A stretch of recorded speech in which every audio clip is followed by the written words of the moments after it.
Hai, halo, selamat pagi. Assalamualaikum warahmatullahi wabarakatuh. Kembali di perkuliahan MOOC FMIPA Universitas Indonesia dalam mata kuliah pengantar ilmu kebumian. Masih membahas tentang deformasi kerak dan pembentukan pegunungan. Kali ini adalah materi yang paling terakhir. Kita akan bahas terkait tentang bagaimana pembentukan pegunungan itu sendiri. Oke, jadi pembentukan pegunungan ada di kita tahu ya, tipe batas lempeng itu ada 3 ya, ada convergent, kemudian ada divergent, kemudian juga ada transform. Nah, untuk pegunungan sendiri ini terbentuk di 2 tipe batas lempeng. Yang pertama ada di convergent dan yang kedua nanti ada di typical divergent boundaries. Nah, oke, untuk yang convergent boundaries ini ada beberapa ya. Kita tahu bahwa convergent itu ada yang samudra dengan samudra, kemudian samudra dengan benua, kemudian nanti ada yang benua dengan benua. Nah, untuk yang convergent antara yang samudra dengan samudra, ini biasanya akan membentuk yang kita kenal sebagai pegunungan vulkanik. Ingat ya, kalau oceanic dengan oceanic, hasilnya pasti pegunungan vulkanik. Kemudian ada yang tipikal dari convergent dari samudra dengan benua, di mana tipe dari pegunungan yang terbentuk adalah tadi ya oceanic dengan continental. Ini sifatnya adalah yang volcanic mountain dan tipikal yang folded mountain. Jadi kalau untuk yang volcanic mountain adalah tadi ya dia akan mengalami proses yang kita sebut sebagai erupsi, sedangkan untuk yang folded dia tipikal yang non vulkanik. Kemudian ada juga yang kita sebut sebagai prisma akresi yang merupakan akumulasi dari beberapa batuan sedimen atau sedimentasi atau sedimen dan batuan metamorf yang berbeda-beda dengan adanya bagian-bagian dari kerak samudra di prisma akresi. Nah, ini tadi ya, bagaimana kalau seandainya samudra dengan samudra dia menumbuk di bagian ini melting dan dia akan menghasilkan yang kita kenal sebagai volcanic iron arc. Ini bagian yang subduction zone-nya. Kalau seandainya untuk yang dari samudra dengan apa namanya?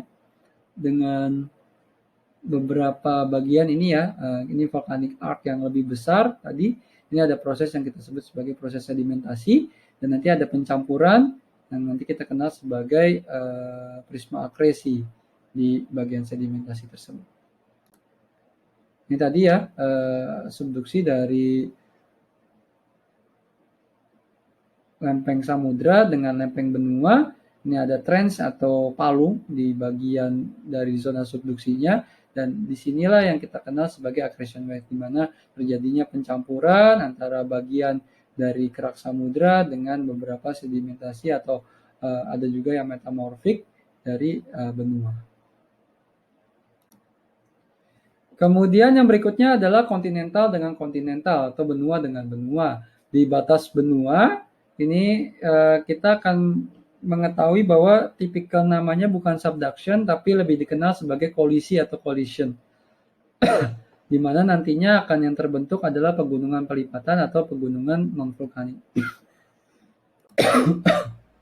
Ini tadi ya, ini continental crust bergerak, ini India atau yang kita kenal sebagai anak benua. Kemudian ini adalah continental shelf deposit. Kemudian terus meregang, nanti yang bagian dari accretion wedge-nya ini akan menjadi beberapa sutur-sutur yang nanti akan menghasilkan yang kita kenal sebagai pegunungan Himalaya dan tinggian ataupun plateau dari Tibet. Oke, kemudian untuk yang kontinental dengan kontinental tadi ya akan terbentuk juga beberapa bagian di tipikal pematang tengah samudranya adalah untuk yang divergent, untuk yang kontinental ini akan ada fault bow tipenya. Jadi pegunungan yang dia tipikal seretan di sana. Nah, ini bagaimana keterbentukannya tadi ya. Ini island arc, kemudian saling meregang ya, kemudian nanti akan menumbuk di bagian dari kontinental ini dan nanti akan menghasilkan yang kita sebut sebagai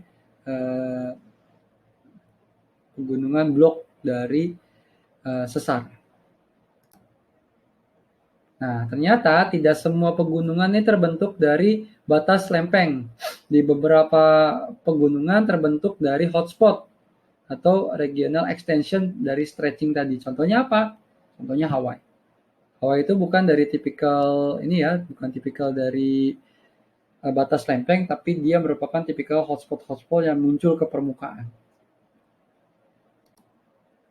Oke, kemudian ada beberapa akresi di kontinen atau di benua.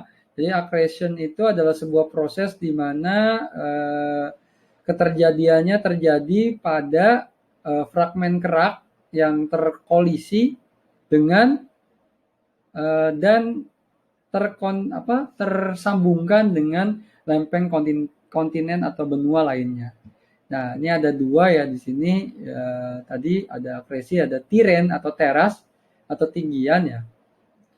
Nah, jadi tiren adalah fragmen kerak yang memiliki sejarah geologi ya, yang merupakan semacam sambungan-sambungan dari beberapa fragmen-fragmen lain di beda lokasi.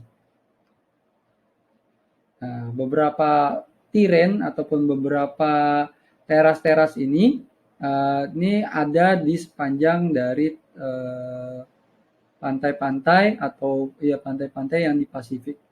Dan ini juga nanti akan termasuk ke dalamnya bagaimana keterbentukan Indonesia ternyata bukan hanya sebagai satu tektonik saja, tapi merupakan salah satu yang kita kenal nanti teorinya adalah teori tiren tektonik.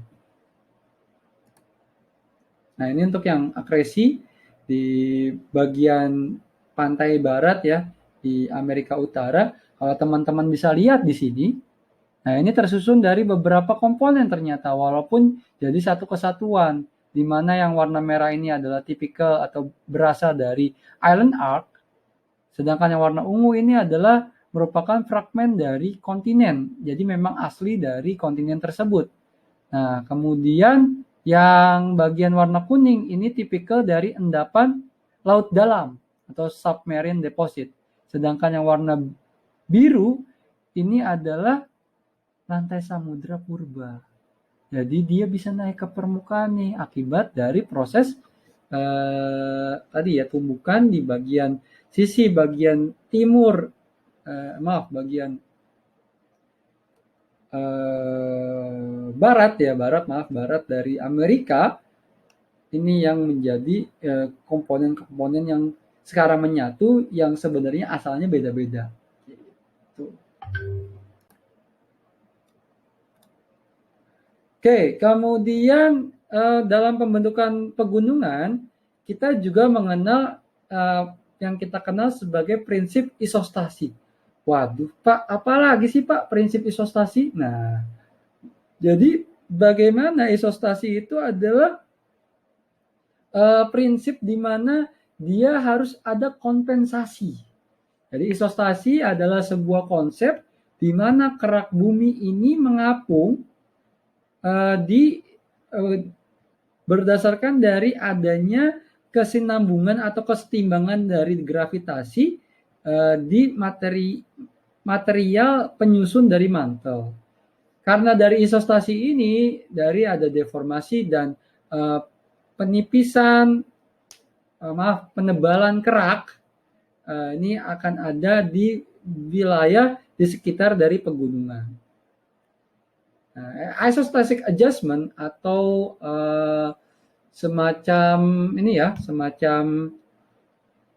kompensasi dari isostasik atau penyesuaian gitu kan. Penyesuaian dari isostasik adalah sebuah proses di mana akan terjadi level baru akibat dari kesetimbangan gravitasi. Nah, bingung kan? Ya, ini kita akan coba jelaskan dari gambar. Nah, teman-teman bisa lihat di sini kan ya. Jadi ini anggapan bahwa kerak bumi benua ini enggak 100% dia rata kan ya. Dia terdiri dari bentukan undulasi-undulasi dengan beberapa ketinggian yang berbeda-beda. Artinya untuk dia bisa setimbang, maka bagian yang tinggi ini pasti dia akan menancap lebih dalam. dibandingkan bagian yang rendahan. Nah, itulah yang kita kenal sebagai isostatic adjustment atau penyesuaian dari isostasi. Nah, simpelnya seperti ini. Kalau realnya seperti apa? Nah, gini. Ini ada rangkaian pegunungan. Ini ada oceanic crust. Nah, di bagian oceanic crust dia biasanya dia tipis ya. Nah, ini untuk yang kontinental. Crustnya akan menebal khususnya di bagian dari yang pegunungan ini. Nah, kemudian ketika terjadi proses gaya eksternal atau yang kita kenal sebagai eksoterm, terjadi proses erosi yang mengakibatkan awalnya ada pegunungan terus dia hilang, maka nanti akan terkompens dengan sendirinya. Karena bebannya tidak banyak kan ya, dia berkurang, maka terjadi proses yang kita sebut sebagai uplift. Artinya keraknya akan menipis secara gradasional. Kemudian mountainnya hilang, maka bagian yang sebelah ini akan hilang juga. Jadi mulai menipis. Nah, itulah yang kita kenal sebagai isostatic adjustment di pegunungan.